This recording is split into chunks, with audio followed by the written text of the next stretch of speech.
Welcome to a conversation with Nigel Travis, Chairman and CEO of Dunkin Brands. I'm Ken Freeman, Allen Questrom Professor and Dean at Boston University Questrom School of Business. Nigel, it's a pleasure to have you with us today. Ken, delighted to be here. Let's go right back to the beginning. You've had a number of different assignments in your career. Tell us your story. So I was born just outside of East London in Essex, and obviously that's London, England. You'll quickly find that out from the accent. And I grew up in a very entrepreneurial family environment. My father left his company when I was 7 and started his own business and ran it from home for a time. And I remember them struggling through the early years, which when I think about our franchisees is very important. He went through a series of businesses, paper and string, toy wholesaling, fireworks. I always remember my brother and I slept above a garage, as we say here, or garage in England, full of fireworks. May not be the safest thing, but I remember that. So, you know, business was part of my life. When I got to 15, 16, I started helping him in the factory. And I always remember I was banging nails into sticks all the time, because we had a product called windbreaks that you put on the beach. And then later on I did driving. So I worked for my father for the first part. I went to school, grammar school as it was in those days in England, and eventually, and I wasn't a very good student. In fact, my wife always talks about, we found a report card from the mid-60s that said, a mediocre year for a very average student. So clearly I wasn't very good, but I improved, and I ended up with, as they say, A-levels and an S-level in the UK. And I took a test and said I wanted to do some kind of business. And they said, well, you should really do social work. And I said, no, I want to do social work in business, which they said was personnel management, which I don't think is a good definition of personnel management, or as it's called, HR. So I wanted to go to Essex University, which in 1968, because you and I are similar vintage, you remember was the year of fairly revolutionary times, France, Berkeley, and Essex University. I wanted to go to Essex because it was a pretty strong political hotbed. My father said, you're not going there. So I ended up going to a fairly unexciting place called Enfield College of Technology, which eventually became Middlesex Polytechnic and then Middlesex University. And I studied business studies specializing in personnel management. And then from there, I graduated, and it was the first year. This is interesting. After all the talk of unemployment here, 1972, the year I graduated, was the first year of graduate unemployment in the UK. And I eventually got, I think, 4 jobs. But in case I didn't, I qualified as a teacher because I'm a qualified soccer coach. I got a job selling insurance, and then I got 4 jobs in personnel, and naturally chose the most lucrative one, which was £2,000 a year. Wow, and which company did you start with? I started with Kraft, and I was basically an employee relations associate. I was studying employment law, labor, as you call it here, labor relations, or industrial relations, we call it in the UK. Labor relations in the UK, trends there. I took part in labor negotiations. It was a big time in the UK with a lot of changes in legislation. The Industrial Relations Bill of 1971 was still percolating through. The Employment Protection Act of 1994, 74. So that was an interesting time. And then I moved fairly quickly after that. I wanted to get shop floor labor relations experience. So I went to Rolls-Royce, which was an interesting place because it made aero engines, and it gave me a perspective on time. So they made engines for helicopters, and in 1975, 76, when I was there, they were working on engines for 2000. So I contrast that with where I am now. And we can make a decision and implement something next week. There, you can go through a whole career and find that the engine you worked on failed. So It was interesting. I Were loved. you in human resources Yeah, I there was. as I well? was on the shop floor, which meant I was negotiating with shop stewards, doing deals, negotiating. I loved it. I mean, So Nigel, when did you move then from HR, a great Yeah. training ground I assume for becoming a CEO ultimately because people are so important, but when did you make the move from the HR, the personnel function, into general management? well, it's interesting. I went through after that time, went through another 14 years of working in HR, and I moved through all the different parts of HR, recruitment, management development, organization development, training, did a lot of training. And eventually in 1989, I was the Director of Management Development for Grand Met. They had a number of companies around the world. And my job was the recruitment and management of all the senior management in all the companies. People like IDV, Alpo, Pearl, a number of big companies. And then we bought Burger King. And I went and I became the Senior Vice President of Burger King. Went through a lot of change. And 2 years later, my boss said to me, "You're so involved in the business, please go and run something." In other words, so I went back to Europe and I ran Burger King, Europe, Middle East and Africa, and that's when I got into general management. So that was your first P&L, if you will. Yeah. And to be honest, because of my background, I didn't really know anything about most of the functions. And I think a lesson I learned there is you have to trust people. So I told everyone, I know a lot about HR, but I know nothing else. You've got to teach me. And I think in many ways that was a great start because it put trust in the people. I asked a lot of fairly ignorant questions, I'm sure, but that was a wonderful start. So we did pretty well there. And then 3 years later, I moved actually around the corner in the UK, a place called Uxbridge, and I moved to Blockbuster to run Blockbuster Europe. And I stayed at Blockbuster for 10 years, despite being told at my interview, "Nigel, you'll only be here for 4 or 5 years." I said, "Why?" "Well, we'll be replaced by video on demand." So they knew it internally. They Management knew it, yeah.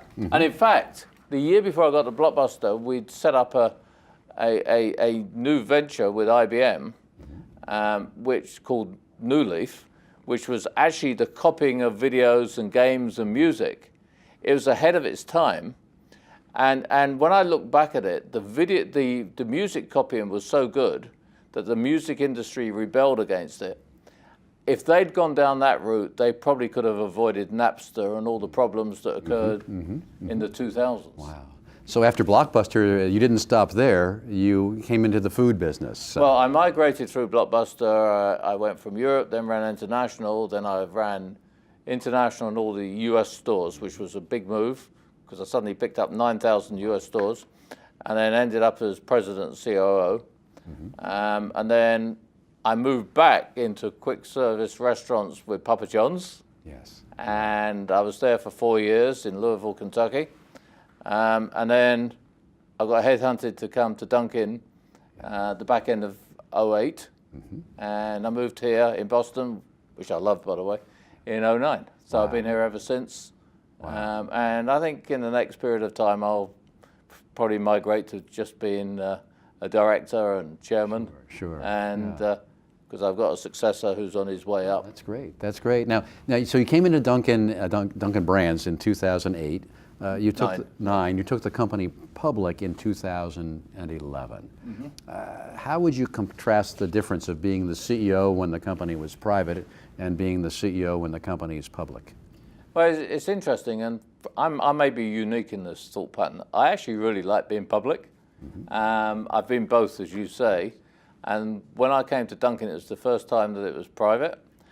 I think even though we all complain about it, me included, I like the pressure that's on results. I'm naturally competitive.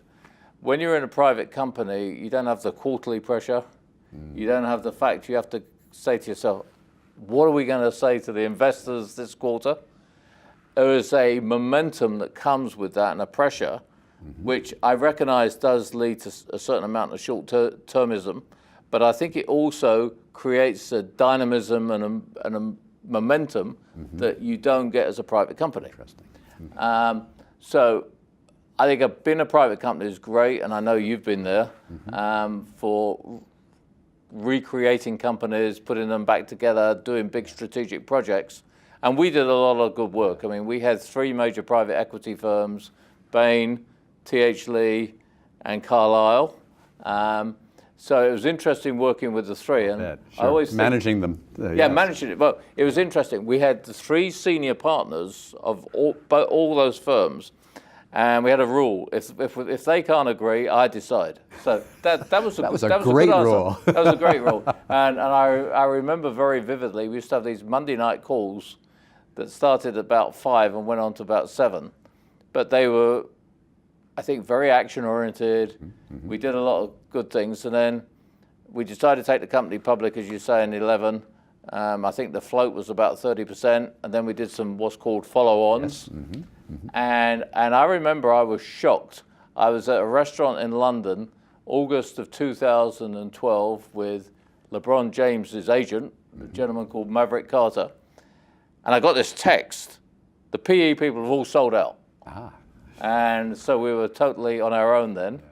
But what is amazing to me is each of those firms, senior people, are still on our board to this day.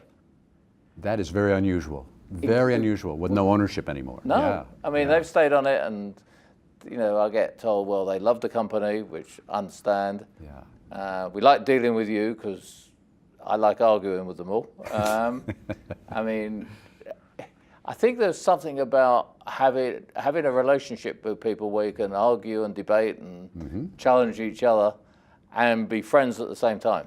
Now, you've been CEO then for 9+ years at the company. As you look back at these first 9 years as CEO, what do you feel most proud of in terms of what you've done in transforming the company? Well, clearly we've grown a lot of stores. I mean, I think we've opened about 3,000 stores since since I was there. I think we've put ourselves on the digital map. So it was interesting. When I was at Blockbuster, and the whole Blockbuster story we could probably spend 6 hours on, but when I was at Blockbuster, I learned a lot about technology. After being told that my job would go away after 5 years, I decided I had to learn. So I remember the summer of '94 reading every academic paper about video on demand and bit rates and all that stuff. So when I was at Blockbuster, I learned that we had to stay ahead of technology. I went to Papa John's where I applied that. But when I came back came into quick service restaurants at Dunkin', I quickly realized that we were missing the customer information. At Blockbuster, we knew everything about every customer because we were handing out our assets. Yeah. At Papa John's, we were delivering to people's houses. So you knew about the customers. You come to Dunkin', I don't know if it's you, me, or these people in the room who's coming to the store. So I realized that one-to-one marketing was truly missing. So then I started to delve into how we could get there and found we had disparate POS systems on both Dunkin' and Baskin. So we spent the first 2 years correcting that. We then moved through a succession of changes. We brought in our mobile app. We then moved to our rewards program called Perks. And then we moved through another series of successive changes involving things like on-the-go ordering. Wow. What proportion of your business comes through Dunkin Perks, as an example? About 12%. About 12%. So there's even more room there for you to go. Yeah, we've just scratched the surface. And that's an interesting question because last night I was reading our earnings release for the next earnings, and we've talked about it before with investors. The unlock there, I think, is we're going to go to tender agnostic. At the moment, you have to sign up and put money on the card. Yeah. We think the real unlock is if you get rid of that and you can take cash or credit cards, you can pay any way that you want. So that 12%, I think, very quickly could grow to 50, 60%. When I was at Blockbuster, our loyalty program, even though you paid $9.95 a year, reached 55% of our customers. So I think that's a huge unlock. So ease of use and being able to apply to pay in any mode against your membership number will help drive that change. Yeah. As you think about your industry, from the outside looking in, it appears to be incredibly competitive. How have you succeeded in differentiating Dunkin' versus the other competitors that are out there? Well, I think the first thing I say, you're right about it being competitive, but I mean, I feel proud that I get up every day and I compete with really great companies. Starbucks. Shame on you having a Starbucks downstairs, but thank you for forgiving us. yeah, I will. But Howard's built a fantastic company. And then McDonald's, I mean, let's face it, they really are the industry leader. So we compete with them all the time, and then you get the upstarts, you get the convenience stores. So I think, so what we've tried to do is to stay ahead. So the whole digital side's been very important. I think particularly in this area, Dunkin's got something unique. It's a fanaticism I've never seen apart from in English football, which I'm sure we'll talk about. But I think also we've tried to listen to what the consumer wants. We've also tried to make ourselves a little bit classless. In other words, you know, we are unpretentious. We don't take ourselves too seriously. And I think there is a certain culture about the way that we do business that's resonated with consumers. And it always amazes me. I go to a CEO conference every year and people come up and, you know, I have people wanting to take their picture with me. I think that says a lot about Dunkin. I mean, Dunkin is one of those brands that resonates with everyone.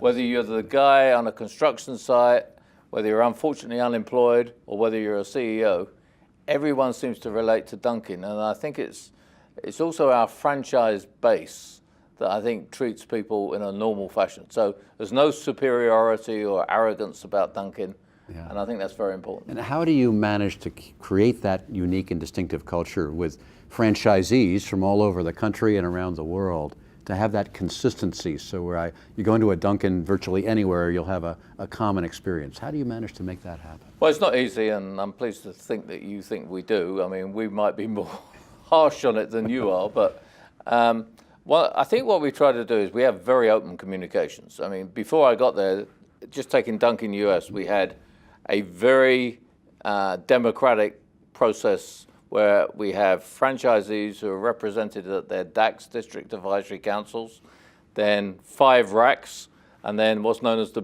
RACs of Regional Advisory Councils, and then the Brand Advisory Council. And in recent years, we've actually upped that even more. We have subcommittees, we have super RACs, which is where you bring all the regional bodies together. And I sometimes say we've got more bodies than Washington knows how to. But I think it's that engagement that is key. And a lot of people say to me, it must be awful to deal with franchisees. I think you need a mindset. You need to be, I mean, you need to have a different mindset from someone who is, if you like, top down. You need to understand they're going to challenge everything, but they're probably going to make it better. And I think we've had a very engaging approach. We do things together. One of the things that I think is very important in the way that we manage is we have a foundation called Joy in Childhood. We do it together. And going back to my college days, there was a study that talked about labor relations, and it talked about the pluralistic frame of reference, which is basically making sure you see the other person's side and trying to bridge the gap between the profit that you want and the profit they want. If you take franchisees as an example, it's how you bridge that gap that's important. Recognize the differences. And again, we have great debates and arguments, sometimes very emotional, but I think it's by engaging the whole time that we get franchisees on board. But it's not for the patient, it's not for the idle. You have to work at it the whole time. Being genuine, being transparent, being authentic every single day with everyone. Yeah, I mean, one of the most enjoyable things I like doing, I'll go to these community foundations, perhaps play golf, or you have an event, you're raising money for children effectively. That's when we come together. And I think you have to find some opportunity to come together. And it's interesting, I've also done a whole series of things called coffee chats where I go out and talk to franchisees, which are nothing more than we're going to do today, right? But it's the fact that I don't go there and lecture. It's the fact I want to listen and engage them that's important. That's the key. You've written a book that's going to be published later this year. I believe it's called The Challenge Culture. Yes. How did it come about? You mentioned challenge in your previous remarks as well. Yeah, I mean, challenge is very important to me. It's a very important word. And I look at many organizations and I look at the fact that, you know, if you're there in an organization, you're not the CEO, you may be just a middle manager. The whole ethos of the challenge culture is that you should challenge your people, the people who work for you, help them become better, challenge your colleagues in a positive, not coercive way, but also challenge your boss. So I think the unlock is to allow this upward challenge. And when I was at Grand Met, just before I went to Burger King, I was the Director of Management Development, which also meant organization development. And we had a really interesting chairman and CEO called Alan Shepard. And Alan was a bit like Mr. Pickwick, very interesting character, very funny, but he was very blunt and very straightforward. And he asked me to try and capture his management style. And we talked a lot about communications, being fast-paced, decentralized authority. But right at the heart of it was this challenging style. And there was actually a newspaper article that talked about him, and it talked about the light grip on the throat. Not a tight grip, a light grip on the throat. It was actually making people think hard. So he said, I can't write that. Well, what do you think you should call it? So I said, how about the challenge culture? And that's where it all came from. And I captured it from there, and I've applied it through all the leadership positions I've had, and it seems to work. People like the fact that you engage them, the fact that you let them challenge your ideas. It's not all top down, which I think is a major issue. I think the first thing, and you and I talked about it before we did this interview, is I'm never called chairman, I'm never called Mr. Travis. I'm Nigel to everyone. Yeah. I mean, I speak at my local school, Wellesley High School. First thing I say, hey, no Mr. Travis, I'm Nigel. When I coach kids, I'm not Coach Nigel, I'm Nigel. Wow. And that breaks down the barriers, and that allows people to... You enable speaking truth to power is what you're doing. Yeah. Now, if you look ahead for Duncan, say 5 years from now, will it look very much like it looks today, or will it be dramatically different, the experience for the customer? Well, the first thing I say is that I'm always motivated by that question, and I think it's going to be really exciting. I mean, the whole world of food is changing. Delivery in this country hasn't really taken off yet. It's going to. It's going to be like it is in Europe, like it is in the Middle East, and like it is in Asia. So I think delivery is going to be powerful. And delivery may not be just cars. It may be semi-autonomous vehicles or autonomous vehicles. It could be Domino's are delivering by drone in Australia. So it could be all kinds of weird and wonderful things. I think the whole app ordering is exciting. There's an interesting chain in China called Lunkin, very similar to our name. And they have no point of sale, no counter. You just have an app and you order coffee. And they've opened 500 stores since October. So I think the world is going to be pushed by digital. It's going to be order on demand. And it's interesting, the next group after the Gen Xers who are coming through, some people call them digital natives. They're interesting. And at home, I've got a 13-year-old and an 11-year-old. And my 13-year-old loves Grubhub. I mean, everything has to come via Grubhub. I think that's the future. So I think it's the variety, it's using digital delivery. And I can see the day where we have Duncans without any drive-thrus, Duncans without any counters. They will be effectively mini commissaries. There'll be distribution centers. Distribution centers. So maybe less real estate then over time. Yeah, and I think it's interesting. Domino's announced this week that they're adding to their delivery service these hotspots for colleges. So, for instance, if they came to BU, right outside the front door, maybe a delivery spot. You don't have to go and find people. So I think convenience is going to be the driver, backed up by all the technology. Now, you mentioned earlier that you're also a football club owner. You bought, Leyton Orient last year with others. Why did you decide to diversify your interest beyond Duncan to include owning a football club? Well, one of the things I'm fairly passionate about is how people are treated.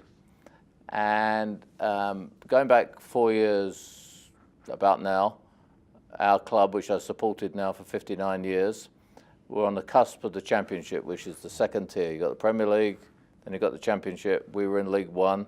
We were one penalty kick away from going up at Wembley. We didn't. The club got sold to an Italian. He did all kinds of crazy things from the start. I mean, the first time I went to see the team after he bought it, he wouldn't let my kids go in certain parts of the ground. I knew that was bad. There was then terrible treatment of the then manager, who'd been very successful the year before. He threw a lot of money at the club. He was the opposite of the challenge culture. Everyone had to call him Mr. President. He started to interfere with how the team was selected instead of letting the professionals get on with it. We had players who were banished for months. So the net result is we went down from League One to League Two, and now the fifth tier, which is called the National League. So I was desperate about this. I looked for about 2 years to buy it, and then I found the year last December there was a consortium that was looking to buy it. So I phoned up and said, can I be part of it? So they, and this is interesting, they made me come down for some interviews. They call it the no asshole rule, which means you don't need any people who have bad characters or bad approaches. So I passed, I'm pleased to say. But then they decided they didn't want to go in the National League. So I did it on my own for a time. And then I collected some other small investors, decided I'd fund it on my own for a time. And then I've met a gentleman out of Texas called Kent Teague, who is now our principal shareholder. Our board is fantastic. We've got 3 people aged 39, 40. The rest of us are a bit older. And we've done a great job. You're We've restoring the luster to the team. And we focused on people. Two things that I'm really proud of. One is that when we have players who come on loan, come from other clubs, they don't want to leave. That's number one. Number two, I was at the club the other week and 2 journalists from another team came and said, are you the chairman? I said, yeah. They said, I need to tell you something. So I thought, oh, what's going on? This is the friendliest club we've ever been to. That's what it's all about. That is the ultimate compliment. Yes. So linking back to the challenge culture, there's a big linkage here. We're running the club like that. I mean, tomorrow it happens to be our budget day. We're doing it on video conference all day, but everyone will have their say on everyone else's. Ethics is a big topic in business schools, as you would expect in today's day and age. Have you encountered along the way in your career an ethical dilemma where you really were tested? And if so, might you share it with us and what you learned from that experience? I think quite rightly you should think about it a lot. I mean, it happened just about every week there's some debate. And of course we live in an arena where some of the things that are going on in Washington right now, certainly I would have been fired a long time ago. So I think ethical standards have to be questioned. The first thing I would say is you need to surround yourself with a lot of people who are going to challenge you. So that's part of the challenge culture. But a few examples I would give is, I mean, we operate in a lot of countries, 69 countries. Some of those countries may not have the values that I necessarily believe in, or probably you believe in, but you operate there. So that's always a dilemma. The second one is, and this has happened 2 or 3 times, how long do people have to stay punished for? And we recently had an example of someone who'd done something in the past, and it was a long time ago. Do you forget that and forgive it and let them start again? I mean, it's, you know, one of the things that I think is good in the UK is that when prisoners have been to prison, their records get expunged after, I think it's 5 years or something like that. So do you give people a second chance? Yeah. So it's a little bit of an ethical debate there. As a debate, I think every time you go to Washington, I mean, I go to Washington a lot, just come back from Washington today doing lobbying, and you got your personal view against the company view. And that's always a little bit of an ethical dilemma. How open are you? I mean, I've actually chosen to be fairly open because I like to be straightforward. And if I'm talking to a Republican, I like to know that I may be on the other side. So I think ethics are very important. It's something we debate a lot. I mean, we have very clear rules at Dunkin about bribery, corruption, Foreign Corrupt Practices Act. And I think I can't stress enough how you need people who will say, hold on, I'm not sure you can do that.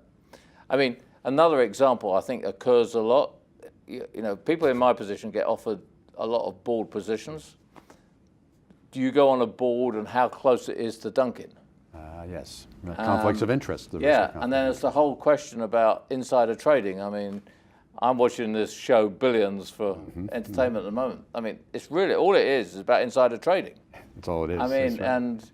and I think that's an ethical dilemma. So dilemma. I think you have to have great values, and you constantly need to remind people about those values to make sure that they don't get themselves into a conflict situation. And as we think about the next generation of leaders coming out of BU and other universities, what a great way to conclude our conversation, focusing on values and striving to live those values. And in what you described earlier and that you learned years ago, the challenge culture, the willingness to challenge up, down, and sideways in any organization to help advance it. We've been in conversation with Nigel Travis, Chairman and CEO of Dunkin Brands. Thank you for joining us. And Nigel, thank you so very much. Thank you very much, Ken.